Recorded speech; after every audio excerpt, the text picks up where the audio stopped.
You loosen up, Nisha. What you need to do is you need to get drunk for these videos. Then you have to drive home. Just like, I'm drunk, I'm famous, who gives a fuck?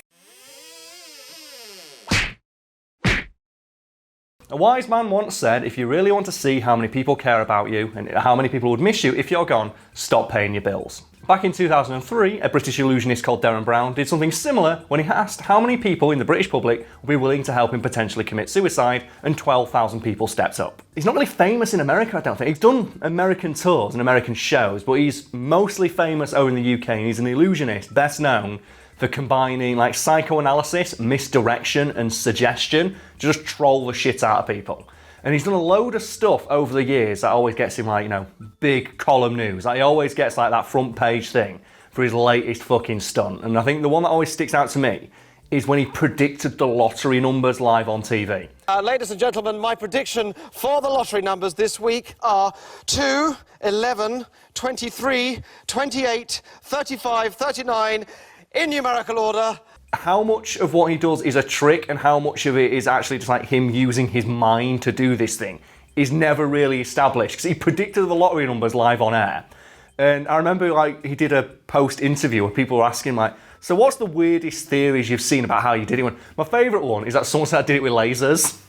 Someone assumed that he was like using lasers to just like carve the numbers into the balls as he turned them round. Because at that point, doesn't it make just as much sense I've predicted the lottery numbers right? Like, what's your favourite thing that he's done to, like, you know, mess with someone's head? I remember when I saw him live. Oh, you did, didn't you? Yeah. He did this thing where he got the audience to shout out like random things, like it would be a name, an object, a scenario. And then they do a hoedown song. Like, whose line is it anyway? He just starts singing a hoedown. He made the audience basically make a story. He revealed at the end of it, like this piece of paper he had like screwed up in his pocket.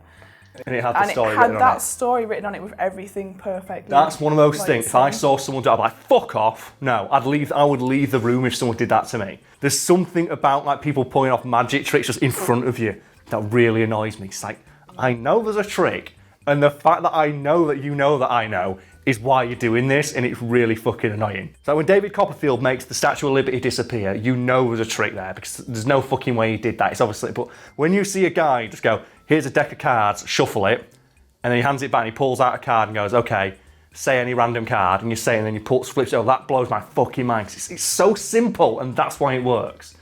It reminds me a lot, did you ever hear about, back in the 80s, the guy who like told everyone he was telekinetic? He told everyone he was telekinetic, and it turns out he was just blowing really hard. And I'm not kidding, you can look up videos, and he said like, I'm magic, I can move a pencil across a desk with my mind. With trickery, Heydrich fooled millions into believing that he possessed psychic powers. And it turns out what he was doing is he's going like, and he's blowing the pencil with his mouth. And a guy, I think it's the amazing Randy might have done this one, James Randy, figured out how he did it and learned the technique himself and then showed him on live TV. And you see the guy just go, and I think the way the magician who like debunked it said it's like, if someone walked into a room and said, I've got psychic powers, and they made like a pint glass dance across the table and do a loop, the loop will fly out the window, you'd go, that's obviously a trick, that's bullshit. If he comes in, says I've got psychic powers, stares at a pencil for 10 minutes and it moves 1 inch, that's gonna blow your fucking mind. And I think the way they debunked it is they just threw a load of like polystyrene balls on like a pencil and said, okay, move it now. And obviously you can't see you were blowing on it. And he goes, oh no, the polystyrene's interfering with my psychic powers. So who knew? You can packing peanuts can protect you from Professor X. That'd be a very different Magneto, wouldn't it? Just like sellotaping fucking polystyrene around his head. Just wearing like a Lord Business style helmet from the packing peanuts that you get. Like Joey Tribbiani in Friends, when he puts the packing peanuts around his head and gets punched in the head.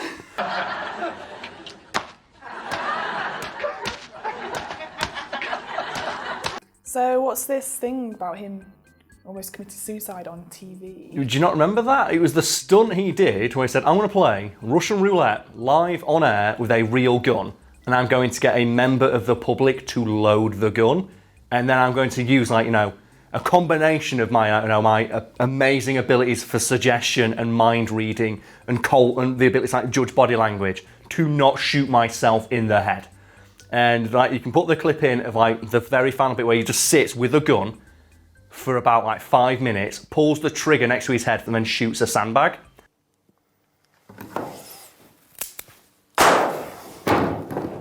Ooh. When I think after the fact, they revealed, no, like, the actual bullet in the gun was a blank, which doesn't really make a difference because, fun fact, if you put a blank right next to your head and pull the trigger, you'll blow your fucking head off. Because that's what happened to Brandon Lee. That's how Brandon Lee died on the set of The Crow. Like, the blank, the shit in the blank hit him and killed him. So that makes no, he might as well use a real bullet. It's still done exactly the same effect. Derren Brown's never revealed like how much of it was a trick and how much of it was just like suggestion on his part. And here's the fun part though, because obviously when you're going to do a stunt like this, the whole draw is it's a member of the public loading the gun, and they customise the revolver they use so you can't see where the bullet is. And he put out an open call saying, okay, who out there wants to help me maybe shoot myself in the head? And he got 12,000 people respond. What's worse, if one person responds or 12,000 people respond? Like, because one person responding means that person really wants to shoot you in the head. But 12,000 people responding means that 12,000 people really want to shoot you in the head. I can't decide what's worse. Definitely 12,000 people. Just 12,000 people eagerly stepping away. Yeah, I don't mind being an accessory to, like, you know, basically getting charged with manslaughter if this all goes wrong. So, what happened? Well, Derren obviously survived. He didn't blow his own brains out on live TV because, you know what, that'd be a very different article and it'd probably get demonetised. It's really hilarious to me that it's like this is like something he did like 12 years ago, and the stuff he's done since then is even more balls out insane. Like, you'd think putting a gun to your head on live TV would be like the pinnacle of anyone's fucking career as like a magician or an illusionist. It's like, no, he went on to convince the guy the world had ended. It has now been 14 days since a number of meteors hit the Earth. As you know, a state of emergency is in operation throughout the United Kingdom in the wake of the current global catastrophe. No, he did that. He also convinced someone else that the plane they were on was going to crash. He turned a group of old people into high-end art thieves. You said you watched him make someone eat glass live on stage in a live show. And yeah, just for Americans watching who might not know who this guy is, that's what reality TV is over here. So suck it all the shit you've got, because we get just this bald-headed magic man who just convinces people to commit crimes. He's basically a supervillain. One aspect of Derren Brown's career we've not really talked about much is the fact that he's really into debunking mediums and things like that. So in that vein, do you have any favourite mediums or shows of that ilk that were your guilty pleasure for a while? Because I'm going to throw out a Derek Acorah. I was literally going to say that. Again, Americans might not know who the fuck he is. And he was like one of the people, I speak to ghosts. And he had the most spectacular fall from grace I have ever seen. Because he got his arsehole blown out live in front of a crowd because a group of people went in and we're just going to fucking troll him. And he's like, is anyone out there got a dead relative? And some guy's like, yeah, me. All right, sir. So who is it? It's my dad. Yes, no, I'm sending something now. It's a D, or whatever the fuck, doing the cold ring. Yeah, that's it. And he got all the way to the end of oh yeah, your dad tells me that he loves you and he wants you to carry on with your life. And they go, actually no, Derek, I just remembered, my dad's right here. Live on stage. And then obviously for the rest of the show, every single person's like, okay, who else wants to contact? It's like, oh, my auntie. Is she dead? No. And he just completely just got, and he's still, to this day, he still does appearances. People still believe it's real. I remember a friend of mine, for his stag do, almost got him to make an appearance because he wrote to his publicist and said, would Derek Acorah like to come to my stag do? And he almost did, but he turned it down at the last second because he found out they were going to a strip club. Oh, man, have you got any shows like that you watched as a kid that it could be real? I used to watch a lot of those UFO shows. Did you see a story recently about the world's foremost UFO hunter died? And the headline was, most famous UFO hunter on Earth dies without seeing UFO. And it's like, oh, you've literally wasted your entire fucking life, mate. Oh. I know it's probably going back to because Derek Acorah was on Most Haunted. Yes. Clips I saw of him was when he was possessed. Oh, they're the best one. You've got to put a clip in of Derek possessed. Here, why are you bullying this podcast? Go away, slut!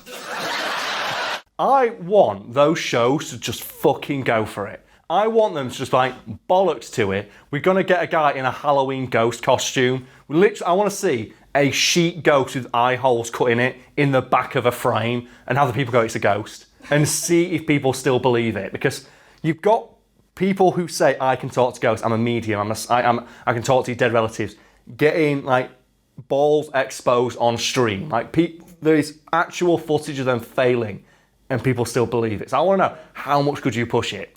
Could you get a guy in the background with like a sign on his chest just saying ghost and have people believe that he is a ghost? Oh, my mum's like super into it, man. It's crazy. She loves it. And she watches these videos too. Hi, Mum. Sorry for shitting all over like, because I know I'll go home now. She goes, Karl, ghosts are real. Ghosts are... Yeah, I know, Mum. Ghosts are real. Also, like, you know, Shamar from Criminal Minds is dreamy. I know, it's fine. She got annoyed about that. Do you know when we talked about, like, you know, handsome guys? She got annoyed, like, so you know what you can do at the end? Just put in a nice big picture of Shamar right there from Criminal Minds for my mum. This one's for you. Shamar but put on his chest, instead of, like, saying, like, FBI or whatever, it's got to say ghost. I'm a ghost.